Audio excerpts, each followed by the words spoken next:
네, 세월호 침몰 6살째를 맞고 있습니다. 월요일 아침 대구 MBC 뉴스투데이입니다. 여객선 침몰 사고 수습을 위해서 정치권이 선거 일정 중단을 선언했지만 실제 선거 현장에서는 경선을 둘러싼 파열음이 곳곳에서 터져나오고 있습니다. 여론조사 조작 의혹에 법정 소송도 잇따르고 있습니다. 이정희 기자가 보도합니다. 이정백 상주시장 예비후보가 새누리당의 경선 여론조사 조작을 제기하며 불복을 선언했습니다. 경선 직전 성배경 후보와 착신전화 여론조사 배제에 합의하는 각서에 서명까지 했지만 상대 후보가 이를 어겼고 여론조사 기관 두 곳도 착신전화 조사를 집계에 그대로 포함시켰다고 주장했습니다. 착신은 말씀이 많으니까 제외시키자 이렇게 해서 상대 후보 진영들은 지지자들이 착신을 하게끔 했고 그걸 다 수용이 되니까 이 엄청난 반대 급부가 되죠. 이 후보는 새누리당 중앙당 공천관리위원회에 이의 신청을 낸 데 이어 대구지법 상주지원에 경선 효력 정지 가처분 신청을 낼 예정입니다.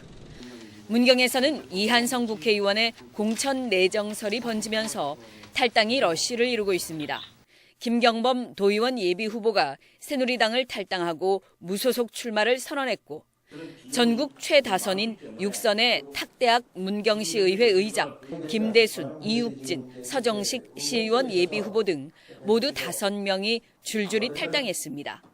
20년 당을 지켜왔는데 작년 연말부터 하면 내정수에 돌았어요. 말이 당양직 꼭 공천이지 아니다. 포항과 경주시장 경선 과정에서도 여론조사 조작으로 후보 자격이 박탈되고 법정 소송이 제기됐습니다. 새누리당이 밝힌 상향식 공천, 엄격한 잣대와 달리 끊임없이 제기되는 공천 개입설과 입맛대로 다르게 적용되는 경선 기준으로 파열음이 갈수록 더해지고 있습니다. MBC 뉴스 이정희입니다. 새누리당 중앙당이 진도 해상 세월호 사고로 지방선거 당내 경선과 선거운동 일정을 무기한 연기하기로 함에 따라 대구시당과 경북도당도 오늘부터 진행 예정이던 관련 일정을 모두 무기한 연기했습니다. 이에 따라 오는 27일 열릴 예정이던 새누리당 대구시장 후보자 선출대회와 28일 예정했던 대구 5개 기초단체장 경선도 무기한 연기된 것을 비롯해 오늘부터 진행될 예정이던 새누리당의 지방선거 관련 모든 일정이 무기한 연기됐습니다. 54단에서 훈련을 받던 훈련병이 숨진 사건과 관련해서 국방부가 협진 체계와 신체 검사 강화 등을 담은 조치를 내놨습니다. 그러나 여전히 미흡한 점이 많은 것으로 지적되고 있습니다. 군 의료 관리 체계의 문제점, 양관희 기자가 보도합니다.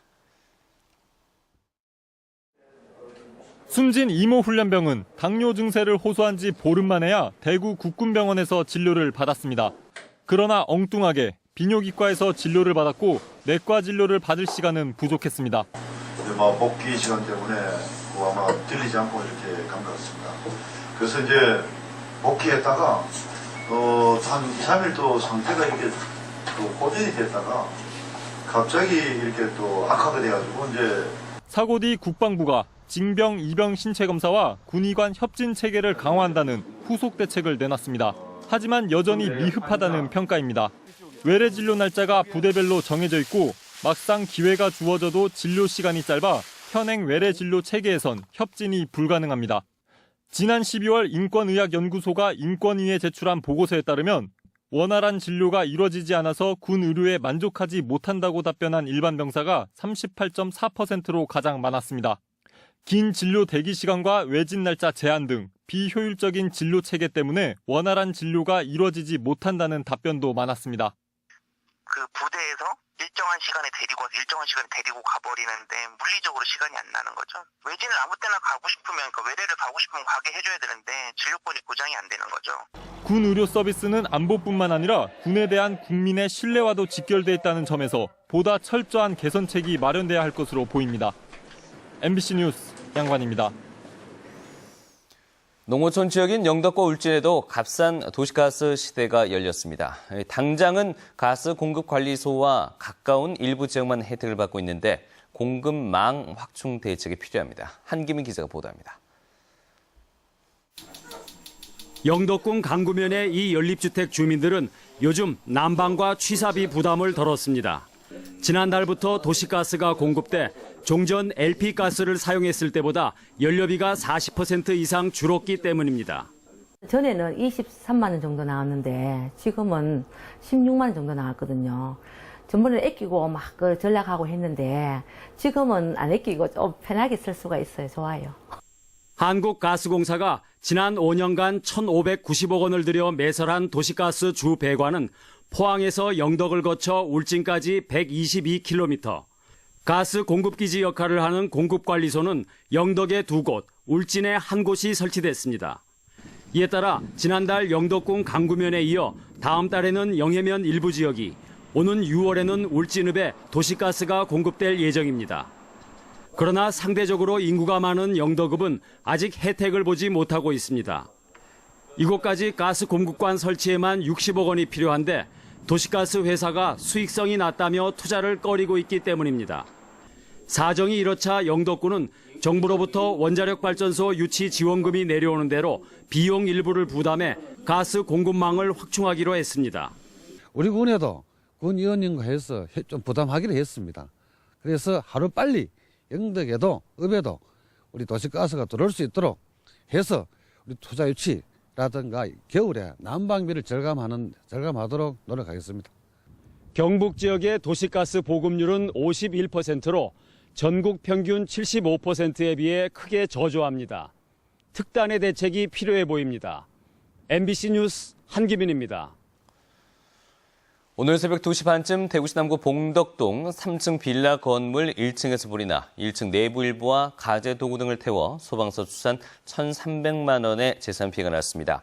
또 연기가 2층으로 올라가면서 2층에 살던 74살 박모 씨 부부가 연기를 마셔 병원에서 치료받았습니다. 경찰은 불이 났을 당시 1층에 사람이 있었던 점을 토대로 정확한 화재 원인을 조사하고 있습니다. 대구시가 오늘부터 새 아파트 품질 점검 서비스를 실시합니다. 대구시는 이를 위해서 건축사협회와 주택건설협회, 전문건설협회, 전기공사협회, 설비건설협회, 대학 등에서 전문가를 추천받고 시민도 포함시켜서 48명의 품질검수단 위원을 위촉했습니다. 품질검수단 위원들은 대구시가 주택건설 사업계획 승인을 한 300가구 이상의 새로 분양된 아파트를 사용검사 전 단계에 찾아 주요 결함이나 하자는 없는지, 안전에는 문제가 없는지 등을 점검해서 바로잡도록 할 예정입니다. 국토교통부는 지난해 3분기 부동산 실거래가 신고 내역을 조사해서 357건, 678명을 적발했습니다. 대구 달서구의 주택을 1억 9,600만 원에 매매하고도 1,000만 원 이상 낮춰 신고한 중개업자에게 과태료 392만 원을 물린 것을 비롯해 모두 19억 6천만 원의 과태료를 부과했습니다. 유형별로는 신고가 늦었거나 안 한 것이 267건으로 가장 많았고 실제 거래보다 낮게 신고한 것이 34건, 높게 신고한 것이 24건, 증여를 매매 거래로 위장 신고한 계약 22건 등입니다.